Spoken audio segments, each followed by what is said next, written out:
Justice Martha Koome, EGH, Chief Justice and the President of the Supreme Court of Kenya, to deliver her remarks.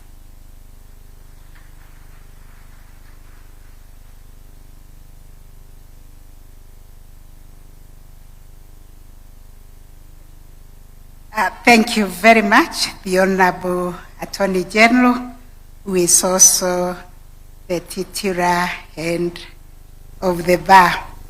Your Excellency, the President of the Republic of Kenya, and Dr. William Samoei Ruto, allow me, for the interest of time, to abide by all the protocols that have been established and say that I recognize all the distinguished participants here this evening.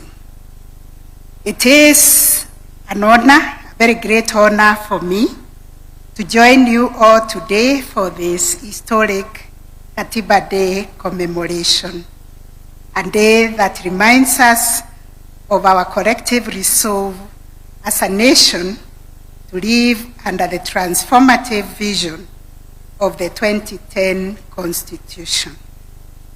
I also, Your Excellency, join the other speakers to thank you most sincerely for declaring that going forward, 27th August will be commemorated as Katiba Day, and also for convening this important summit and for bringing together the leadership of all arms of government, county governments, constitutional commissions, and independent offices to reflect together on the promises, responsibilities, and the enduring vision of our Constitution. The very fact that we are gathered here across and governance mandate is itself testament to the spirit of our constitutional democracy. This gathering demonstrates that while we may have different roles, different perspectives and mandates, we are all united in our fidelity to one supreme law, to one people, the sovereign citizens of Kenya. Our Constitution establishes constitutional democracy, a system in which the will of the people is exercised within the bounds of the Constitution. And I wish to clarify that judiciary does not exercise overreach. When we interpret the Constitution, we are merely breathing life and spirit to the Constitution. And should there be overreach, it is quickly checked on appeal, and the issues are brought within the four contours of the Constitution. Unlike other forms of government, a constitutional democracy system is not merely a majority rule, but it is about a majority rule that is restrained and guided by the rule of law. It's about the protection of the fundamental rights and recognition of dignity of every individual. The Constitution is therefore both a shield and a compass, as it protects the weak, the vulnerable, and marginalized, while guiding our nation's leadership towards justice, equality, and inclusion. The constitutional promise of national cohesion and prosperity cannot be secured by political or economic power alone. They flow from fidelity to the Constitution, respect for diversity, and inclusion in governance. Our Constitution envisages a Kenya where all communities, regardless of their size, and all citizens, regardless of their station in life, would have an equal claim to dignity, opportunity, and justice. Going forward, I hope this discussion we are having today can take part in all our counties, in all our constituency, in all our wards, in all our families, so that Kenyans can embrace constitutionalism, they can internalize the Constitution, they can own and they can claim the rights that are enshrined in the Constitution. Because when we uphold the Constitution, we nurture cohesion, and in turn, cohesion turns and becomes the fertile soil upon which peace and prosperity of our nation will grow. It is important to use this Katiba Day commemoration to reaffirm the fact that the heart and soul of our constitutional democracy are strong, independent, and accountable institutions.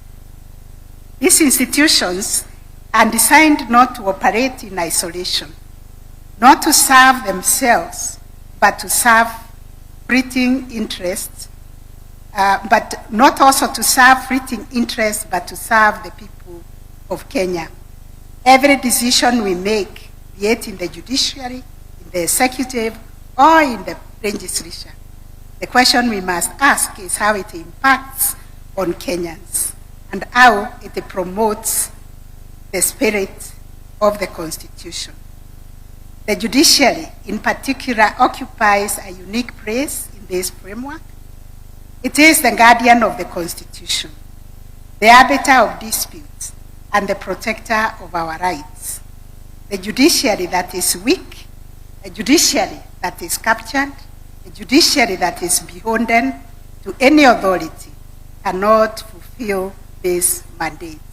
One article of the Constitution that I celebrate every day is Article 160 that proclaims this independence and directs that judiciary or judicial decisions cannot be influenced by anybody or any authority. Therefore, an independent and well-resourced judiciary is not a privilege of judges. It is a right of every Kenyan and a safeguard for our democracy. Judicial accountability has been critical to consolidating public trust, because independence goes hand in hand with accountability. And to enhance public trust and confidence in the judiciary, we, in January, established the court integrity committees in every court stations, bringing together stakeholders to identify and address corruption and unethical conduct. At a sectoral level, the judiciary, working with other agencies in the justice sector, through the National Council on the Administration of Justice, spearheaded the Anti-Corruption Strategic Guiding Framework for the justice sector, which was launched, Your Excellency, in March 2025, and it promotes a coordinated action in tackling corruption across institutions in the justice sector. On the other hand, the Judicial Service Commission has, since the promulgation of the Constitution, diligently carried out their constitutional mandate of ensuring accountability within the judiciary by receiving and investigating complaints against judges and judicial officers. To date, the Commission has processed a total of 946 petitions against judges, reflecting the seriousness with which it treats public grievances and the commitment to upholding integrity in the administration of justice. 4 judges have been removed from office over this period. At present, only 95 complaints remain pending, most of which are at various stages of inquiry, demonstrating both the efficiency and transparency of the Commission's processes. In addition, 210 judicial staff have been dismissed from service after due process as established misconduct on their part, which is also a clear signal that ethical lapses within the institution will not be tolerated. These figures illustrate not only the robustness of internal accountability mechanisms, but also determination of the Judicial Service Commission to maintain the highest standards of professionalism, and public trust. Your Excellency, distinguished participants, democracy thrives when institutions play their constitutional roles faithfully. The executive and legislature embody the majoritarian principle, reflecting the will of the majority. The judiciary embodies the counter-majoritarian principle, ensuring that constitutional limits are respected and that rights of every individual, including the rights of the minority, are protected. I must emphasize this balance is delicate but essential for accountability and proper governance. If the judiciary were to come under the control of any authority, or if its independence is compromised, the safeguard against abuse of power would collapse. That is why the judiciary's independence is not negotiable. It is the very backbone of our constitutional democracy.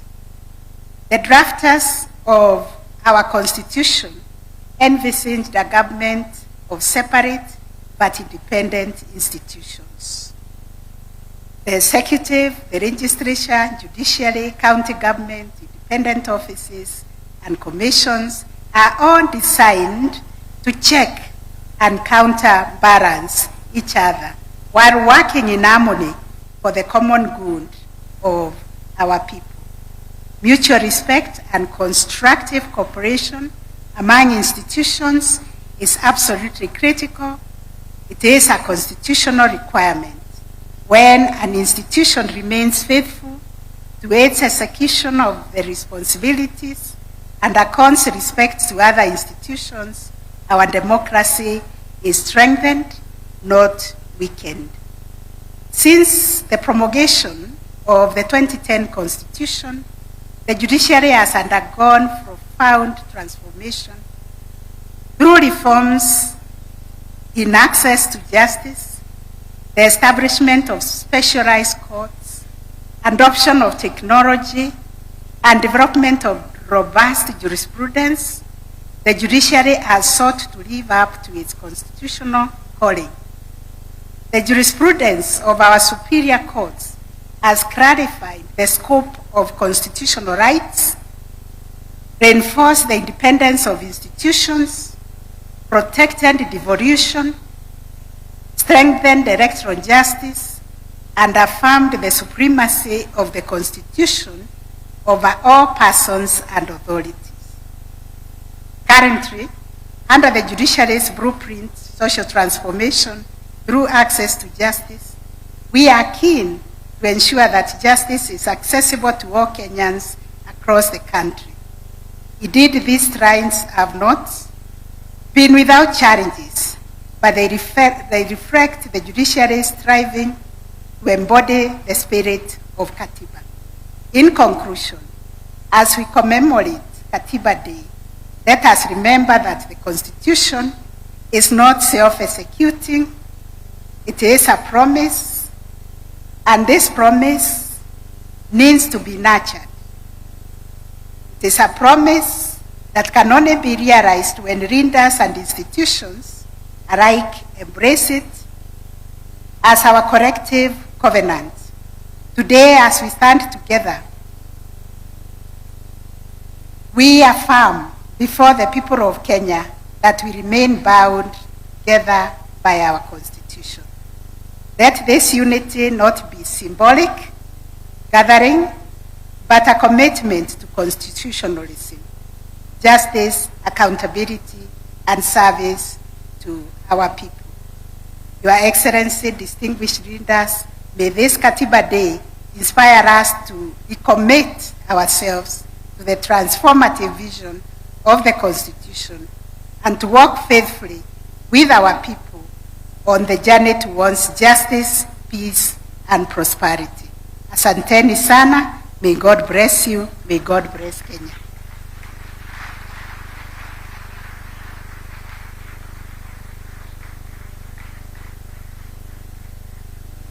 I join my